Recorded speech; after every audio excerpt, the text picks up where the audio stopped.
Saudara, pemungutan suara Pilkada Jakarta telah selesai. Saat ini kita masih menantikan hasil rekapitulasi atau penghitungan suara dari KPU atau real count. Namun sejumlah lembaga survei telah merilis hasil hitung cepat yang setidaknya bisa menjadi gambaran dari hasil Pilkada. Salah satunya adalah hasil hitung cepat Litbang Kompas. Hasil hitung cepat Litbang Kompas memperlihatkan pasangan RK Suswono meraih suara 40,02%. Sedangkan Darmakun 10,49% dan Pramono Rano mendapatkan 49,49%. Berbeda dengan daerah lainnya, di mana peraih suara terbanyak akan ditetapkan sebagai pemenang Pilkada, di Jakarta berbeda. Ada sejumlah ketentuan yang mengatur syarat pemenang di Pilkada Jakarta ini. Yang terbaru adalah ketentuan di Undang-Undang Nomor 2 Tahun 2024 tentang Daerah Khusus Jakarta atau DKJ. Disebutkan pemenang Pilkada Jakarta adalah pasangan calon peraih suara lebih dari 50%. Jika tidak ada yang meraih suara lebih dari 50%, akan digelar Pilkada putaran kedua yang diikuti oleh pasangan calon peraih suara terbanyak pertama dan juga kedua. Berkaca dari hasil hitung cepat sejumlah lembaga survei dan penghitungan lembaga lainnya, akankah Pilkada Jakarta berlangsung satu putaran atau dua putaran? Kita ulas selesai tayangan berikut ini. Hasil hitung cepat sejumlah lembaga menunjukkan pasangan Pramono Rano unggul atas pasangan Ridwan Kamil Suswono serta pasangan Darmakun. Calon gubernur dan wakil gubernur Pramono Anung dan Rano Karno telah mendeklarasikan kemenangan mereka di Pilkada 2024. Mereka juga mengklaim memenangi pemilihan gubernur Jakarta dalam satu putaran. Kami bisa menyampaikan, mendeklarasikan bahwa pasangan calon nomor 3, Mas Prambang Dul, telah memenangkan konsentrasi Pilgub DKI Jakarta dalam satu putaran dengan perolehan 50,07%. Dengan demikian kami mendapatkan 50% plus 2.943 suara. Satu suara itu sangat berarti dalam pemilihan gubernur Jakarta kali ini. Sementara pasangan calon gubernur dan wakil gubernur Jakarta Ridwan Kamil dan Suswono menyatakan hasil hitung cepat sejumlah lembaga survei belum ada yang mencapai angka 50%. Karena itu, pasangan yang diusung Koalisi Indonesia Maju Plus ini meyakini Pilkada Jakarta akan berlangsung dua putaran. Dua putaran itu kelihatannya akan menjadi faktual, ya. Apalagi mayoritas dari hitung cepat kan tidak ada yang tembus 50%. Nah, ini menjadi kesempatan untuk kita kontemplasi dan evaluasi. Tapi intinya tetap optimis kalau kita akhirnya maju ke putaran kedua, banyak hal-hal kebaikan dan perbaikan yang akan kita lakukan. Ketentuan di Pilkada Jakarta berbeda dengan daerah lain.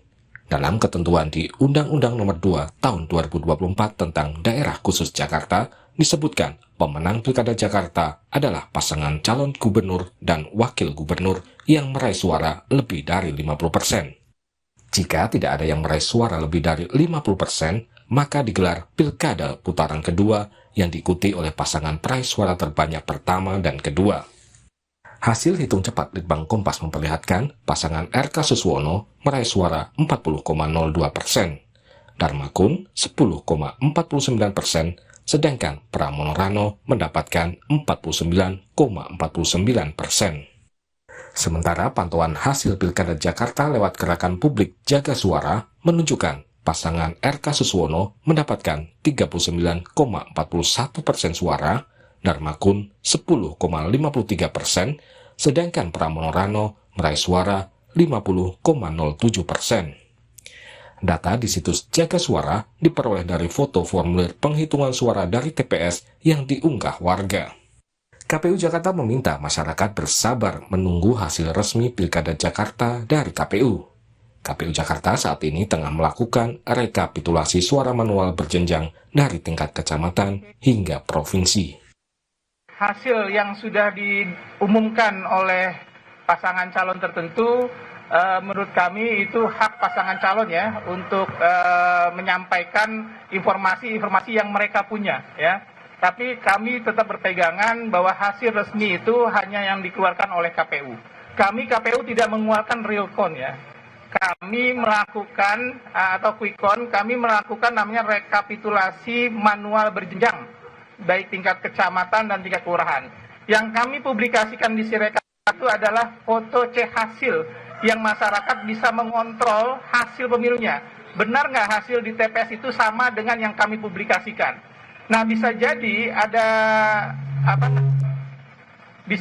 ada inisiatif masing-masing ya untuk melakukan rekapitulasi manual dari hasil-hasil yang kami publikasikan. Rencananya hasil Pilkada Jakarta 2024 akan diumumkan KPU Jakarta pada 15 Desember mendatang. Tim Liputan, Kompas TV.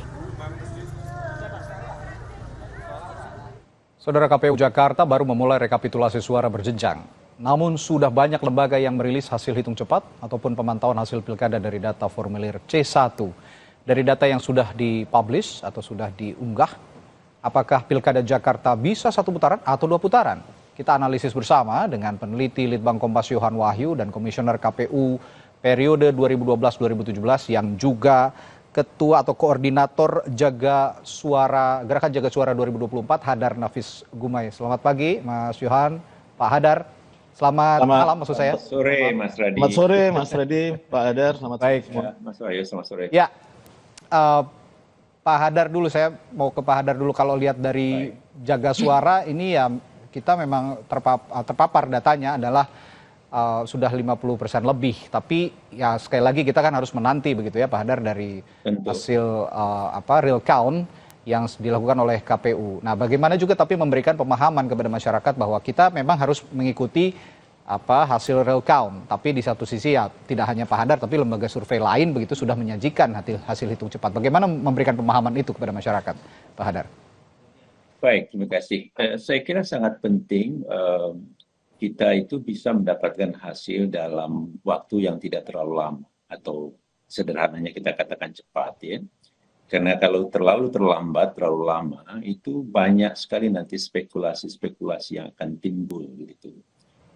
Nah, sebetulnya memang secara legislasi ini akan memakan waktu karena kita ada prosedur rekapitulasi bertingkat ya, seperti telah disampaikan oleh Ketua KPU tadi. Nah, namun demikian, dengan segala cara, metode, kemampuan, teknologi, dan seterusnya, dan bahkan menurut saya adalah bagian dari tugas penyelenggara itu sendiri untuk bisa mengumumkan sekalipun itu hasil sementara. Ya.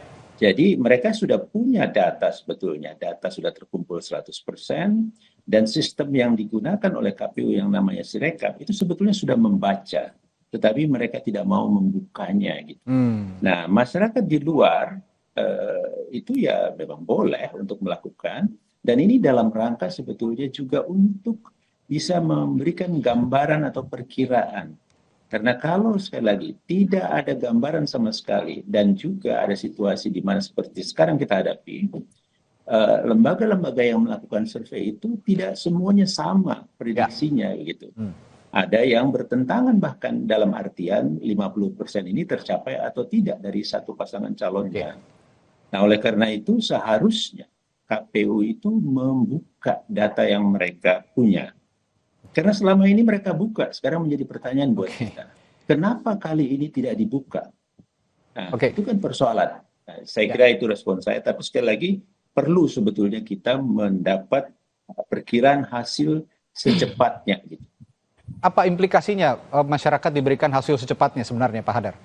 Ya, kita akan lebih bisa tenang begitu ya. Oh oke, maka kira-kira ini yang akan menang, walaupun kita masih harus menunggu. Yang kedua, kita akan punya pegangan untuk bisa juga mengontrol. Karena bisa saja kalau tidak ada perkiraan hasil, tadi ada pihak-pihak yang memang punya kepentingan politik untuk memenangkan dirinya begitu. Nah, KPU pun sebetulnya sebagai penyelenggara itu akan bisa punya masukan, karena kalau dari perkiraan itu ditemukan ada keliru di A, keliru di B, maka KPU itu akan bisa mendapat masukan dari masyarakat. Oke. Dan yang terakhir, KPU sendiri bisa mengontrol para petugasnya yang masih akan bekerja secara bertingkat. Karena dia sudah punya pegangan sebagai suatu perkiraan hasil begitu. Ya, justru itu kalau memang ada dispute bisa segera ditanggulangi begitu ya kira-kira Pak Hadar, kalau hasil itu bisa Jadi kalau dapat diketahui diketahui. dari tabulasi itu ada Ya. yang kelihatannya kurang wah ini kayaknya meragukan, hasilnya tidak cocok, itu Baik. bisa dikirim informasinya untuk mereka pastikan lagi pada saat mereka melakukan rekapitulasi di tingkat kecamatan maupun di tingkat kotanya. Oke, Mas Johan, ya sekarang memang belum bisa ya kita simpulkan 1 atau 2 putaran. Tapi ya tekanan cukup banyak yang mengatakan bahwa sebenarnya sudah bisa disimpulkan. Termasuk Pak Hadar sendiri mengatakan tadi bahwa si rekap ini sudah bisa membaca hasil 1 atau 2 putaran hasil pilkada Jakarta ini sudah bisa terbaca. Nah, kalau Litbang Kompas apakah juga sudah bisa membaca itu? Iya, tentu hitung cepat itu memakai pendekatan dan metode statistik ya. Jadi tentu pertimbangan-pertimbangan dan alat ukur kita tentu ada secara statistik bisa disimpulkan bahwa hitung cepat Litbang Kompas tentang Pilkada Jakarta memang hanya bisa menyimpulkan pasangan Pramono-Rano lebih unggul perolehan suaranya dibandingkan 2 pasangan calon yang lain. Tapi tentu untuk menjawab pertanyaan apakah hasil hitung cepat Kompas itu mampu memastikan apakah ini 1 putaran atau 2 putaran, kembali lagi pada pertimbangan pendekatan statistik, karena masih dalam margin error 1%, itu tidak bisa disimpulkan apakah ini pasti 1 putaran atau 2 putaran. Karena itu di laporan Kompas hari ini peluang dua peluang itu tetap terbuka. Jadi memang kuncinya itu ada di KPUD nantinya ya. Tapi saya sepakat Radi bahwa fungsi hitung cepat, kemudian apa yang dilakukan teman-teman jaga suara, ini kan ada 2 fungsi ya menurut saya. Hitung cepat itu validasi. Semakin banyak orang berpartisipasi untuk menghitung ya, untuk melakukan rekapitulasi, itu kan semakin banyak alat untuk memvalidasi hasil resmi KPU nanti. Yang kedua, tentu juga alat sebagai membuka ruang partisipasi ya. Jadi tahapan pemilu itu sebenarnya mestinya semua tahapan itu membuka ruang partisipasi, termasuk tahapan pungut hitung saat ini, tahapan rekapitulasi saat ini. Jadi ketika data itu dibuka, saya pikir ketika era dulu ya, pemilu sebelumnya, data rekapitulasi itu kan dibuka ya. Kita bisa tahu pilkada wilayah mana, bahkan di tingkat kabupaten kota, perolehan suara pasangan A itu berapa, B itu berapa. Jadi memang bukan hasil resmi dan bukan hasil final, tapi setidaknya masyarakat itu turut berpartisipasi mengontrol proses itu gitu ya. Nah, tapi kalau ketika data itu ditutup, ini kan butuh effort yang lebih ya. Saya pikir teman-teman jaga suara effortnya lebih ya, dari yang dilakukan hitung cepat. Kalau hitung cepat itu sampel ya, 400 TPS, sementara teman-teman jaga suara saya pikir ya, hampir semua C1 itu yang dihitung ya. Ini kan menjadi menurut saya ya, ada 2 fungsi validasi dan partisipasi yang semestinya juga perlu menjadi pertimbangan KPUD untuk membuka data itu, sehingga kebutuhan masyarakat akan informasi yang lebih cepat tentang siapa kira-kira hasil final pilkada itu bisa lebih cepat diketahui. Karena memang data ini kan bukan data yang sifatnya dirahasiakan tadi, jadi data publik yang semestinya juga bisa dibuka ke publik gitu ya. Saya juga tapi ingin tanya ke Litbang Kompas, Mas Johan, apakah juga Litbang Kompas menerima respons publik dari apa yang sudah hasil quick count yang sudah diutarakan kemarin dari Pilkada Jakarta? Ya tentu banyak ya pertanyaan-pertanyaan seputar apakah hasil hitung cepat ini mengarah pada 1 putaran itu yang atau penting. 2 putaran gitu. Jadi pertanyaan itu yang selalu muncul ya, sekali lagi karena kita memang basisnya hitungan statistik. Tentu kita menjawabnya dengan pertimbangan statistik. Dengan sampling error plus minus 1%, apa yang diraih Pramono-Rano 49,49 itu, jadi dia punya peluang suara di antara 48 sampai 50,49 tadi. Nah, peluang itulah yang sebenarnya menjawab pertanyaan, bisa saja 1 putaran kalau plus 1% gitu ya. Ya. Tapi bisa juga peluang 2 putaran kalau minus 1%. Jadi ruang pendekatan statistik itulah yang menjadi dasar kami, karena ketika mengawali hitung cepat ini kita di awal memang melakukan pendekatan sampling, pendekatan statistik yang sedikit banyak, itu akan jadi rujukan ya. Tentu kita berhenti di situ. Hitung cepat Kompas tidak bisa menyimpulkan apakah ini 1 putaran atau 2 putaran, kecuali hasilnya itu sudah melampaui sampling error kita. Jadi misalnya disparitasnya jauh begitu ya, gapnya jauh. Misalnya 54 gitu ya. 54, ada yang meraih 54, itu kalau plus minus 1% dia masih melebihi 50%. Tapi ini kan di hasil kita 49,49. Di lembaga survei yang lain meskipun ada yang 51, tapi kalau kemudian itu range-nya minus 1%, dia juga kemudian bisa aja turun 50, gitu ya. Atau kemudian ada yang 49, atau 48 dia atau 49 dia bisa naik atau turun. Jadi sebenarnya dari rentang plus minus 1% itu secara statistik kita tidak hasil hitung cepat tidak bisa menyimpulkan apakah ini 1 putaran atau 2 putaran. Karena pendekatannya statistik dan ada margin of error 1% tadi itu, sehingga ya memang yang harus dipahami oleh masyarakat, ya bisa itu tadi hasilnya bisa turun 48,49 atau 50,49 gitu ya, ini naik. Nah, tapi kalau dari Pak Hadar sebagai orang juga yang punya memfasilitasi masyarakat dengan data-data yang diambil dari C1 laporan dari masyarakat begitu ya. Ini kan bukan sampel Pak Hadar. Apakah sudah bisa disimpulkan dari hasil jaga suara tentang Pilkada Jakarta ini atau 1 atau 2 putaran? Ya, memang ini bukan sampel, ini adalah secara keseluruhan hasil penghitungan suara dari TPS-TPS. Namun juga saya perlu informasikan, masyarakat berpartisipasi, tetapi juga tidak semua kami dapatkan dari seluruh TPS di DKI 14.000 sekian itu dari masyarakat sendiri. Tetapi juga kami ambil dari publikasi info pemilu yang dilakukan oleh KPU. Nah, jadi data kami punya 2 sumber.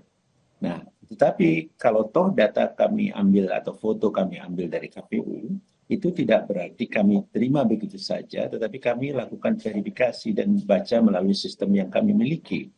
Nah, tetapi menunjukkan bahwa memang hasilnya seperti apa yang sudah kami sampaikan ini. Nah, jadi berdasarkan data tersebut, kami berkesimpulan ini tidak ada 2 putaran.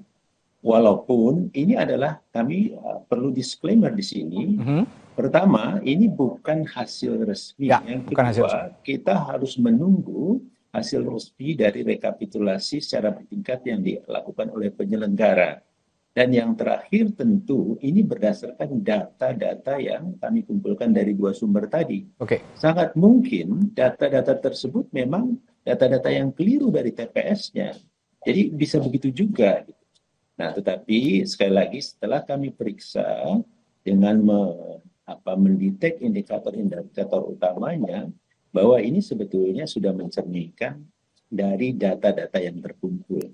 Nah, akhirnya memang didapat ada pasangan calon yang melampaui 50% suara sah, dan yang lain seperti tercermin 39,40 dan 10,53%.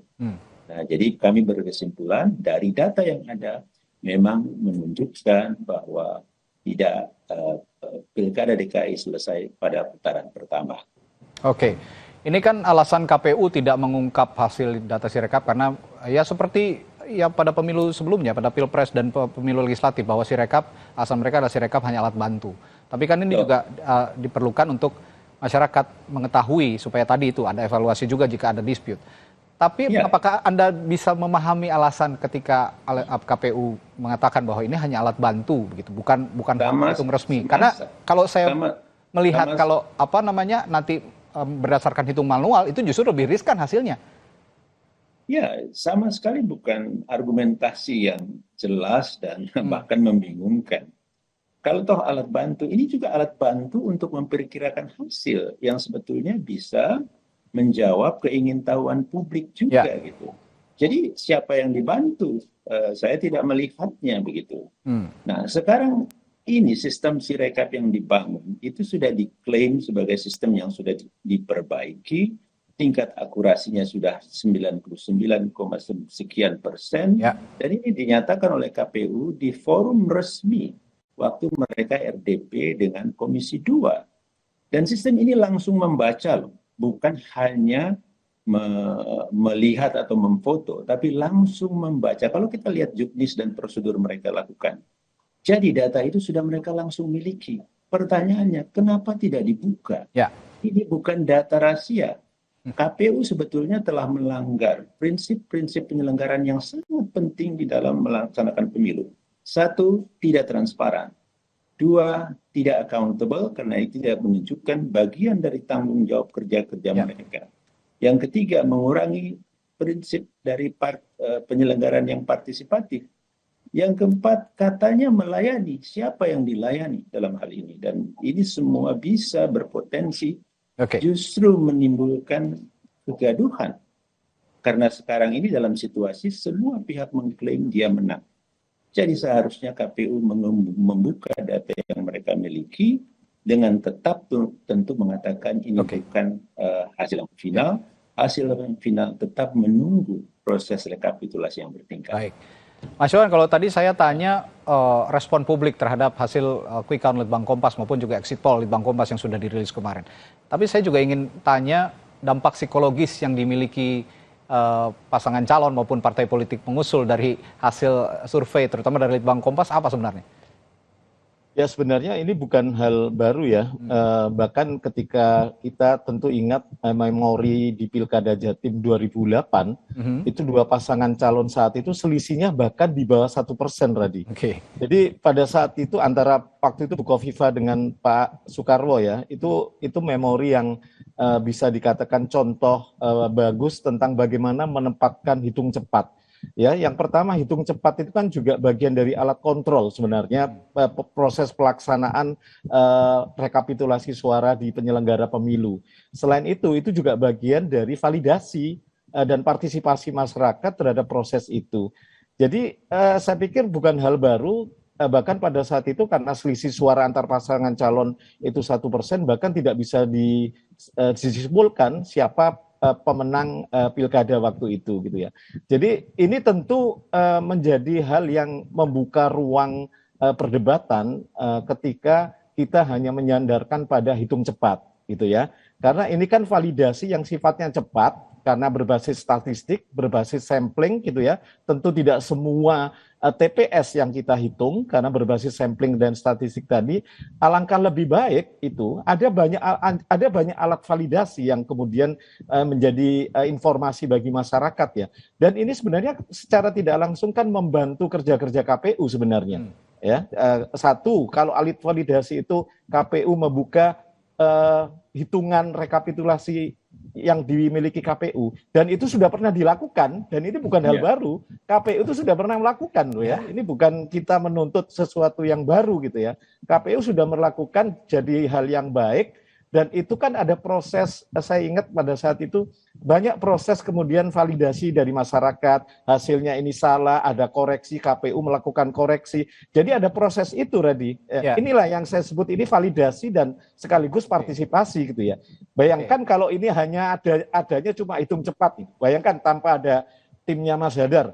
Kita kan hanya berbasis pada hitung cepat, itu akan sangat riskan ya. Karena kan satu, hitung cepat ini basisnya sampel, ya, dia hanya memprediksi proyeksi hasil gambaran awal gitu ya. Kalau begitu, tapi kalau kemudian yang dijadikan validasi itu punyanya KPU sendiri dengan membuka hasil rekapitulasi, itu kan sedikit banyak banyak validasi yang tidak akan ada perdebatan juga ya. Gitu ya. Nah, apakah saling klaim pasangan calon di DKI Jakarta ini juga ada yang mengklaim 1 putaran, ada yang mengklaim 2 putaran. Ini juga merupakan, apakah juga ini merupakan dampak tidak adanya hasil Sirekap yang belum muncul saat ini? Iya, saya pikir itu ya, karena tadi pengalaman kita di 2008 Pilkada Jatim itu semua saling klaim, masyarakat jadi bingung siapa yang akan jadi rujukan informasi. Tapi kalau semakin banyak validasi yang dilakukan, masyarakat juga akan semakin melihat oh ada pola yang sama yang kemudian itu bisa jadi rujukan. Meskipun kita harus pahami bersama bahwa semua itu berpulang pada hasil resmi KPU gitu ya. Dan hasil resmi itulah yang jadi rujukan gitu. Oke, supaya tidak membingungkan, terakhir saya ke Pak Hadar, untuk para pasangan calon dan juga tim suksesnya yang saling klaim ini, ada imbauan khusus untuk Pilkada Jakarta ini supaya masyarakat juga tidak bingung karena KPU-nya sendiri ini belum mengeluarkan hasil Sirekap gitu. Ya, saya kira memang sekali lagi kita perlu memahami bahwa kalau ada klaim seperti itu, tentu kita bisa maklumi. Tetapi tentu tidak perlu atau selalu harus menyampaikan bahwa ini sebetulnya dari catatan yang sifatnya masih sementara.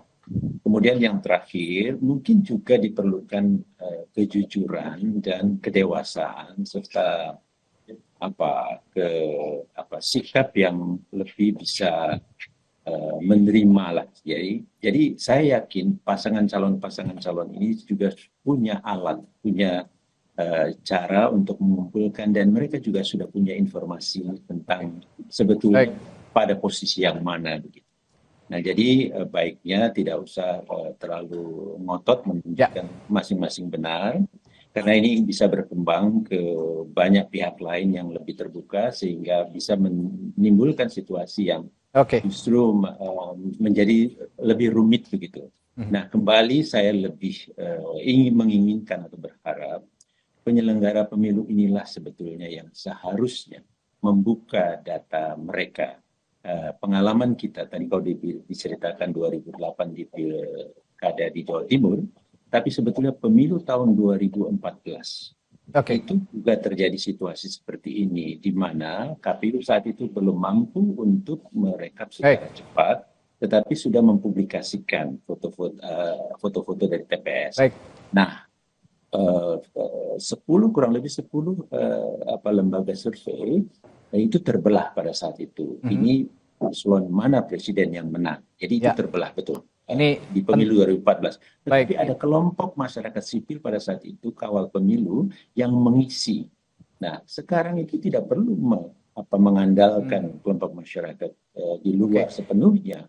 Karena KPU sendiri sebetulnya sudah mampu dan ada teknologinya. Inilah jadi pentingnya saya, hasil KPU itu tadi. Betul, harus dibuka sebagai penyelenggara yang bertanggung jawab, berpegang pada prinsip-prinsip penyelenggaraan pemilu yang transparan, yang melayani, yang accountable. Saya kira itu Mas. Pesan yang kuat dari Pak Hadar dan juga Mas Yohan, yang pentingnya KPU juga untuk memberikan transparansi hasil rekapitulasi suara yang real count begitu untuk Pilkada Jakarta, sehingga tidak ada kebingungan di masyarakat. Baik, terima kasih.